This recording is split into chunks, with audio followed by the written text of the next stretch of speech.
नमस्कार। एक बार आप सभी का फिर स्वागत है।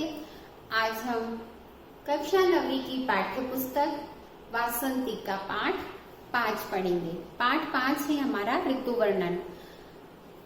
ऋतु वर्णन नामक कविता के कवि हैं पद्माकर जी। तो आइए सबसे पहले हम कवि पद्माकर का जीवन परिचय पढ़ें। कवि पद्माकर का जीवन परिचय। हिंदी साहित्य के इतिहास रीतिकाल का श्रृंगार करने वाले कवियों में पद्माकर का नाम सर्वोच्च शिखर पर है। आपका जन्म 1753 ईस्वी में हुआ था। पद्माकर जी के द्वारा रचे छंदों में अनुप्रास अलंकार और भाव माधुरी की भव्य झांकियां प्रतीत होती हैं। जीवन में विश्रांति की छाया की झलक उनकी भक्ति भावना पूर्ण रचनाओं में स्पष्ट होती है। भाषा की सरलता, भाव चित्रों की सजीवता और सकारात्मकता में महत्वपूर्ण भूमिका निर्वाह करती है। हिम्मत बहादुर, विरुदावली, पद्माभरण, जगत विनोद, गंगा लहरी, प्रबोध पचासा और राम रसायन आपकी प्रमुख कृतियां हैं। तो आइए अब हम पढ़ते हैं ऋतु वर्णन। पद्माकर का ऋतु वर्णन अप्रतिम कवित्व है। ऋतुओं के सौंदर्य बोध को उन्होंने अनेक तरह से अपनी कविता में प्रस्तुत किया है। ऋतुओं की बदलती छवियों का क्रियाशील वर्णन उनके काव्य में विशिष्ट रूप से देखने को मिलता है और पद्माकर के वसंत ऋतु की विकसित प्रक्रिया का वर्णन मानवीय अनुभूतियों के स्तर पर किया है। वसंत की नयनाभिराम छटा भी उनकी कविताओं में प्राप्त होती है।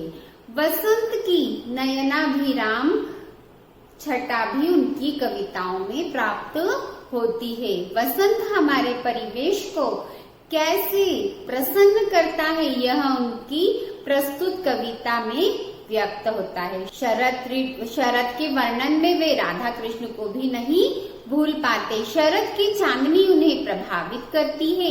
प्रस्तुत कविता में कवि ने उद्दीपन भाव व्यक्त किया है। तो आइए हम पढ़ते हैं। अब सबसे पहले उन्होंने 2 ऋतुओं का इसमें वर्णन किया है, एक वसंत ऋतु और दूसरा शरद ऋतु। तो सबसे पहले हम पढ़ेंगे वसंत ऋतु। तो वसंत ऋतु के आने पर प्रकृति में क्या क्या परिवर्तन होते हैं, यह उन्होंने इसमें बताया है। तो वसंत का प्रभाव कहाँ कहाँ दिखाई दे रहा है। कविता में कवि ने वसंत ऋतु का वर्णन किया है। तो हम सबसे पहले पढ़ेंगे वसंत ऋतु का वर्णन। तो कवि कहते हैं, कूलन में, गैली में, कछारन में, कुंजन में, क्यारिन में कलिन किलकत है। कवि पद्माकर कहते हैं कि वसंत का प्रभाव सब जगह दिखाई दे रहा है। तो सबसे पहले इसका संदर्भ प्रस्तुत पंक्तियां हमारी पाठ्य पुस्तक वासंती के पाठ 5 से ली गई हैं और पाठ 5 ऋतु वर्णन से ली गई है और इसके कवि हैं पद्माकर जी। प्रस्तुत पंक्तियों में कवि ने वसंत के आगमन पर प्रकृति में जो परिवर्तन होते हैं और उसका उल्लास हर जगह दिखाई देता है, इसका वर्णन किया है। व्याख्या। कवि कहते हैं कि वसंत के आगमन पर उसका उल्लास सब जगह दिखाई दे रहा है और सबको प्रभावित कर रहा है। तो वो कहते हैं वसंत का उल्लास नदियों के तट पर हमें दिखाई दे रहा है, केलियों में दिखाई दे रहा है, कछारों में दिखाई दे रहा है, बागों में दिखाई दे रहा है, क्यारियों में दिखाई दे रहा है और इस प्रकार क्या हो रहा है, वसंत उल्लासपूर्ण किलकारी मार रहा है। आगे, कहे पद्माकर परागहू में, पौनहू में, पातन में, पीक में, पलासन में, पगंत में। कहे पद्माकर परागहू में, पौनहू में, पातन में, पीक में, पलासन, पगंत है। इसका संदर्भ और प्रसंग भी पूर्वानुसार रहेगा। अब कवि कहते हैं, पद्माकर कवि कहते हैं कि पराग में, फूलों के पराग में, पवन में, पत्तों में, कोयल में, पलाश में क्या दिखाई दे रहा है? वसंत का प्रभाव दिखाई दे रहा है। वे कहते हैं वसंत सबको प्रभावित कर रहा है। आगे कवि कहते हैं द्वारे में, दिसान में, दूनी में, देश देशन में, देखो द्वीप दीपन में, दीपत दिगंत है। कवि कहते हैं कि द्वार द्वार में, कवि कहते हैं द्वार में, दिशाओं में, दूर दूर के देश देशों में, देखो क्या दिखाई दे रहा है? द्वीपों में, दिशाओं में वसंत की चमक दिखाई दे रही है। आगे कवि कहते हैं बीथिन में, ब्रज में, नवेलियन में, बेलिन में, बनन में, बागन में, बागरियो वसंत है। कवि कहते हैं कि वसंत का उल्लास सब जगह दिखाई दे रहा है। बीथिन में, ब्रज की गलियों में, नव नवेलिन में, नव युवतियों में, बेलिन में, बेलों में, वनन में, वनों में, बागों में, सभी जगह क्या है? वसंत का साम्राज्य फैला हुआ। अब हम शरद ऋतु का वर्णन पढ़ेंगे। कवि कहते हैं तालन पे, ताल पे, तमालन पे, मालन पे, वृंदावन बीथिन बहार बंसी वट पे। संदर्भ पूर्वानुसार रहेगा। प्रसंग में कवि ने शरद ऋतु के प्रभाव, शरद ऋतु जब आती है तो उसका वर्णन कहाँ कहाँ दिखाई देता है, उसका वर्णन किया है।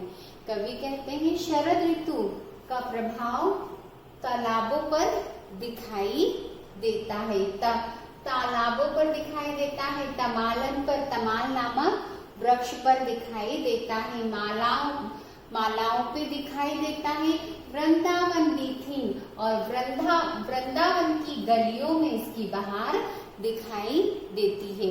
और बंसी वट पर, बंसी वट वह वृक्ष है जहाँ पर श्री कृष्ण भगवान बांसुरी बजाते थे। और इसकी चांदनी, शरद ऋतु की चांदनी बंसी वट पर भी दिखाई दे रही है और उसकी शरद की बहार सभी जगह दिखाई दे रही है।